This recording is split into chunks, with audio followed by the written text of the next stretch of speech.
In response to an executive order by President Trump, diversity, equity, and inclusion programs are vanishing across America. And it's obviously a big loss for marginalized communities in the workforce. But if you've ever seen how these programs actually work up close, you would know they were never really perfect to begin with, and rarely had everyone's best interests in mind. Like, corporate America didn't just fumble DEI in 2025, like, we have been fumbling this for decades. So we're not gonna sit here today and mourn the loss of DEI, but rather we're gonna give DEI programs a much needed, full-blown autopsy, and really unpack just how flawed corporate America's relationship with DEI has been for all of eternity.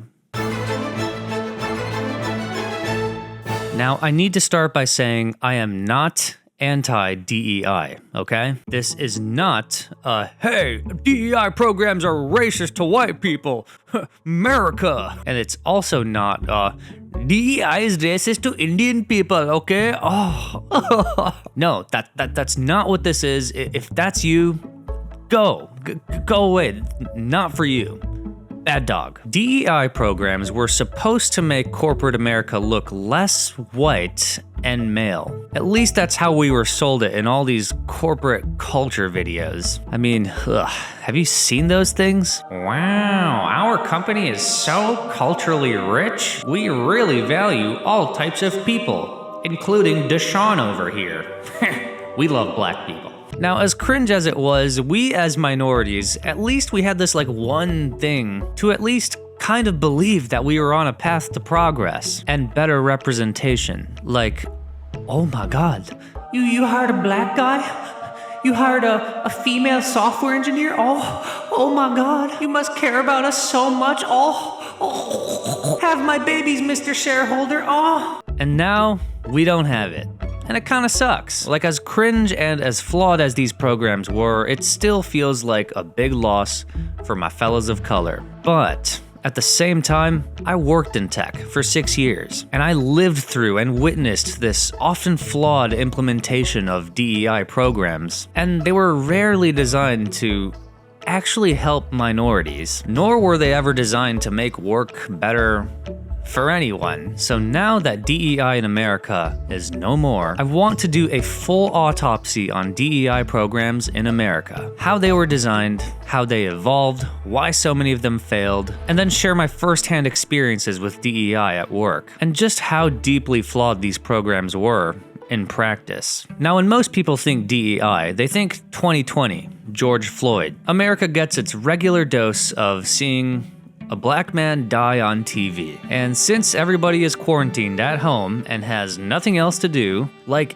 everything from that year, it goes like extra viral. George Floyd's death was the event that most people think about when it comes to these modern DEI initiatives as we know it. Getting Juneteenth off, anti-racism LinkedIn posts, black squares on Instagram. Man, it sounds really cringe now, like looking back at it. But this whole DEI thing as a movement actually goes back a lot earlier than that. And to understand why DEI programs have been a continuous fumble for corporate America, we need to look back on their history a little bit. And it all goes back to the moment that racism officially ended forever after the passing of the Civil Rights Act of 1964, and specifically Title IV of that bill, which basically banned discrimination in the workplace. And it also established the Equal Employment Opportunity Commission, which would investigate companies and sue them for discrimination. So that little clause you see on job applications where it's like, we're an equal opportunity employer. Yeah, that's what that is. And I know you're familiar with that because you've probably applied to thousands of jobs this year because this job market is fucked. So basically how it goes is Martin Luther King does the thing, you know, the I have a dream today.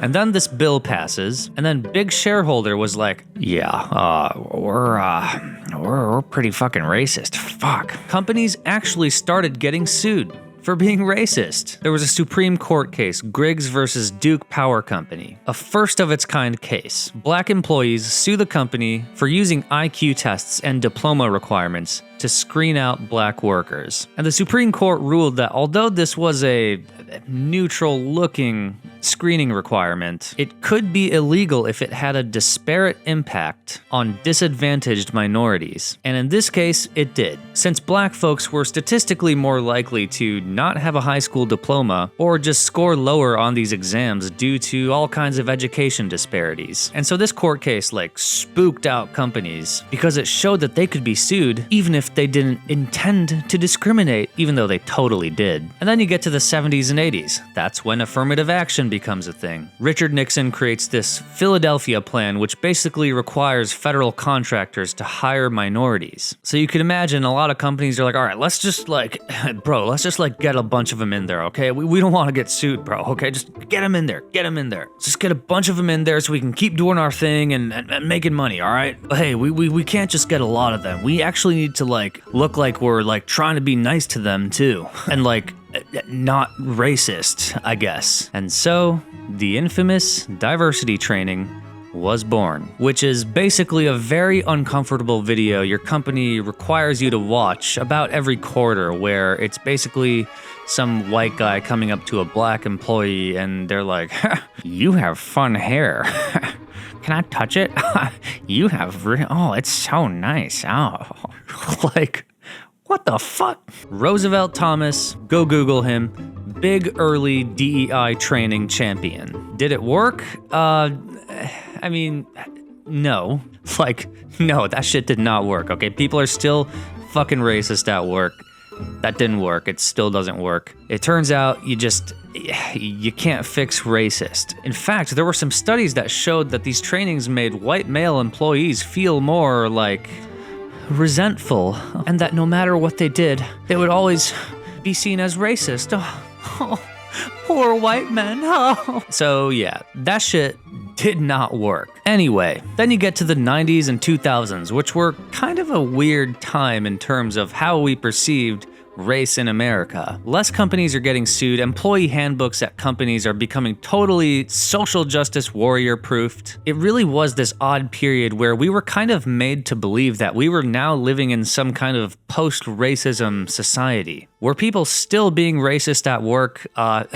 Yeah, most definitely. At school? Yeah, for sure, dude. I mean, I went to school during that time. They were doing that shit. But yeah, largely we didn't talk about it publicly anymore. I mean, racism was still happening, police brutality was still happening. I mean, Rodney King was a thing, and oh man, the way the media portrayed that was... Go Google that, but not good. The media spun that oh, look at the blacks and the Koreans are getting in a little scuffle. What? Anyway, that happened. OJ happened. Oh my god, dude. It's like we were trying to be good, but we were fumbling that too somehow. Okay, then 9/11 happened. The housing bubble happens, and that consumes everyone's minds. Racism towards Muslims, that was a thing too, but unfortunately corporate America doesn't really care for some reason about when it happens to brown people. But anyway, maybe a separate video on that. All of this goodness and anti-racism we'd been working towards for decades finally culminated into America electing our savior, the man who ended racism, Barack Obama. The end of racism. It's confirmed. Holy shit. Oh my god. Obama. And then the 2010s roll around and we realize we were completely wrong about that. Oh my god. Oh my god, guys. Twitter becomes a thing and you just have all these highly publicized murders just going super viral. I can't even list them all, but you already know what I'm talking about. Then Black Lives Matter becomes a thing. And then companies get even more afraid of getting sued. Oh, poor shareholders. Oh. So they do more DEI shit. I always wondered what it would be like to film those corporate diversity videos. You know what I'm talking about? I always wondered what those were like behind the scenes. All right, the shareholder meeting is tomorrow, and I need you to make a diversity video by end of day. Get as many minorities in there as possible. Okay. Yo, Deshaun, what's good, my brother? It's Colin. Yo, real quick, my homie, I'm from marketing and I'm trying to film you for a dope video. You down, Ski? I mean, what kind of marketing video? Yo, it'll be real quick, fam. I just need to film you working and stuff. Please? I'm sorry, I'm just like really busy right now. Come on, man. I mean, come on, man. Make it quick. Oh wow, look at him typing. Is he typing a rap verse, perhaps? Oh, that's a Jira ticket. Oh, that's a smart boy. Okay, are we done here? Hold on, I just need to interview you real quick. All right, can you just tell the camera what you love about working here? I really feel like I can bring my whole authentic self to work. Can you say it's like really accepting and woke and stuff? No. Oh, just say it. I feel like it's really accepting and stuff. And woke. I'm not saying that. Okay. You got the videos, you got the DEI hiring pipelines, the conferences, the DEI blog posts, the holidays, like all that shit. DEI kind of started to become this performative circle jerk that almost all of corporate America was starting to participate in, especially in the tech industry. And that was pretty much DEI as we knew it. Going into 2024, it was many attempts to make sure that companies don't get sued by the government. Now, I'm not saying any of this to discredit people that worked in DEI teams, okay? They did great work. They really do care about what DEI is supposed to be about, creating representation and opportunity. But unfortunately, what DEI teams care about is not what big shareholder cares about, which is making money and not getting sued. So these programs were usually pretty under-resourced. It was always an afterthought to most companies, like a nice to have. In their best form, many successful DEI programs were able to create hiring pipelines to HBCUs, women in STEM, etc., and just make their companies more diverse, and just get more of them in there. But let's remember that DEI is not just about diversity, okay? It's not just about having more of them, all right? It's about the other two letters too, equity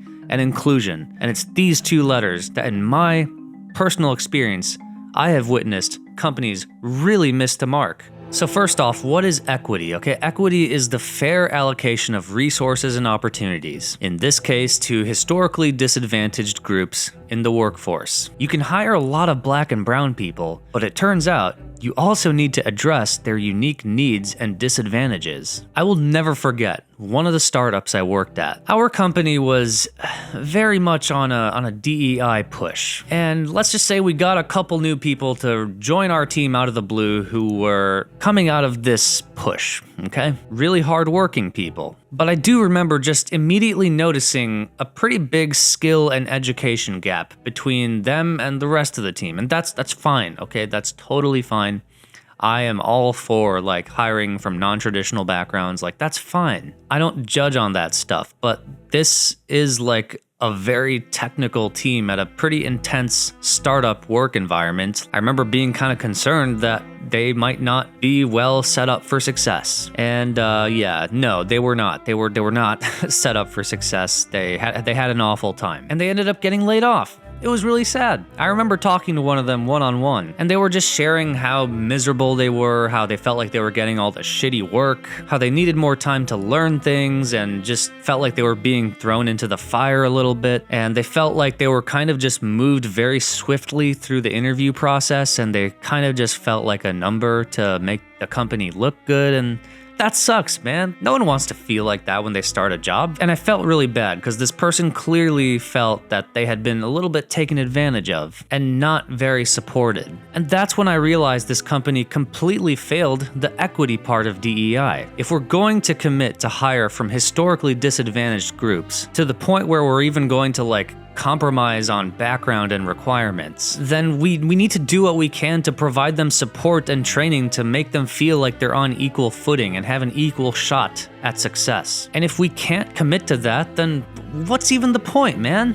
What's the point? If you ask me, it's more embarrassing to hire minorities as a facade and not support them than to just not even try to hire them at all. Like, it's more embarrassing to act like you're trying to support them and not actually support them. And the more I think about this, the more I question whether we'll ever achieve a state of full equity. You can open doors for people who were previously excluded from them. They still need support to truly feel like they're on equal footing. And this gap, this disparity is shaped by really a lifetime of differences like education, upbringing, economic background. I mean, what we're basically saying is that corporate America is responsible for undoing systemic injustice that took place over centuries and completely uplifting and economically mobilizing thousands of people. Now, I haven't been in many executive board meetings, but I would have to imagine that most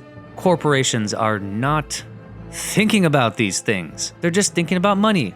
Money, money, money, money, money, money, money. Money. I admit that we can and we should try to advance historically disadvantaged people, but I don't know, expecting every for-profit institution to compensate for everything that's ever gone wrong in America, it just doesn't feel realistic to me. Now, beyond equity is inclusion. We can hire a bunch of people of color, but it means nothing if they don't actually feel included and empowered at work. Those same employees I mentioned earlier were given all the shitty work that no one else wanted to do. They were given shitty customers and shitty opportunities. They weren't given a real path to skill building and learning at the level that the rest of the team was at. And then when you put an employee in this position, it maybe prevents them from feeling like they're important at the company, and then this makes them feel alienated at work events and stuff. Now, I know a lot of this is subjective, but excluding employees of any background from doing important work that feels impactful to the company will make them feel alienated. It will make them feel uncomfortable at work events, or they can't talk to certain kinds of people, or they just don't belong. And I saw this when we had our work offsites and stuff. And then you add this whole man, I'm a DEI hire thing on top of it, and it leads to this feeling of I don't deserve to be here. I'm not a real person here. There's a difference between just having people of color at your company and including people of color at your company, including them in the interesting, fun, impactful, exciting stuff, and including them in conversations. So yeah, equity and inclusion usually not being addressed. And if a program says it's going to do 3 things and only does one of them, is that really a successful program? Is that 1/3, 33%? That's an F, man. That is a fail. We failed. But the worst part is, now we don't even have that D, okay? No more D. It's 0%. We got a 0, okay? It sucks. But like I said, DEI has always been for corporate and not for us. But regardless, over the years, big corporate did manage to hire good people to run DEI. Truly some of the best, most motivated, sweetest people you'll ever meet, who wanted to believe that this was for us. And they did the best they could with the resources they had. And they did make big corporate look amazing to shareholders, VCs, and most importantly, not suable. And then recently, Trump was like, oh yeah, no, we're done with that, yeah. Executive Order 14151 comes out, where Trump is basically like, yeah, if you have a DEI program, in your school, no more funding for you. No, we're give me back, gimme. Now, we're not going to go into why Trump is doing this because I don't want to get into the politics of it all. But obviously, this is leaving a lot of people really unhappy, and rightfully so. As imperfect as these programs were, they gave us hope. They gave us a sense of progress. Hell, even a starting point of progress. Or at least that's what we thought it was. And I think this kind of immediate purging of all DEI programs across tech, across corporate America, is putting on display a very uncomfortable truth, which is that they never cared about us. Now, of course, many companies have come out in support of DEI programs and are going to continue to have them in place, which is great to see, but overall it still feels like a loss for society. Like, not even like a, hey, like, let's revisit this, or like, let's rework this, like a, nope, done. No more. And I think that shows what DEI always was, a cost center. It was originally framed as a win for the people, the employees, but it wasn't designed as a win for the people. Its design, or lack thereof, was a win for them, a virtue signaling tool for the shareholders. Now, I know this is not the end of DEI forever. Like, I'm sure these things will come back in some way or another. And when they do, I hope we are able to give them the makeover they need to actually address inequality. But even if we don't get them back, that doesn't mean we can't keep the conversation going, all right? DEI is temporary.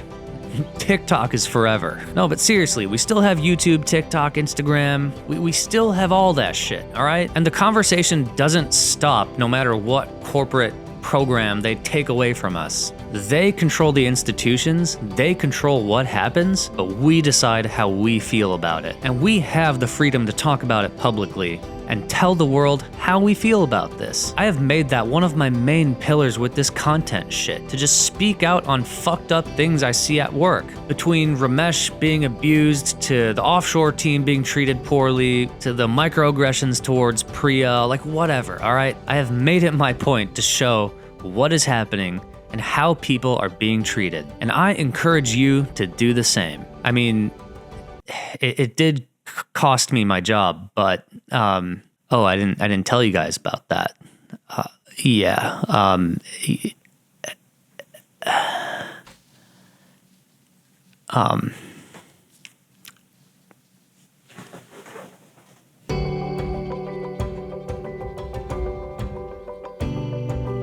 Yo, that's fire. Yo, big appreciate, homie. Yo, it's always good to see another brother out here. Okay. Yo, by the way, me and some of the marketing guys are starting a rec basketball league, and we think you'd be really good, man. You're actually our #1 pick. You want to join? Well, actually, since you're here, could you help me fix my computer? I feel like you'd be the perfect guy for that. I'm sorry. Oh, Deshaun, one more thing. Could I by any chance have the pass? What the? No! Get out of here, dude. Okay, sorry. Bye.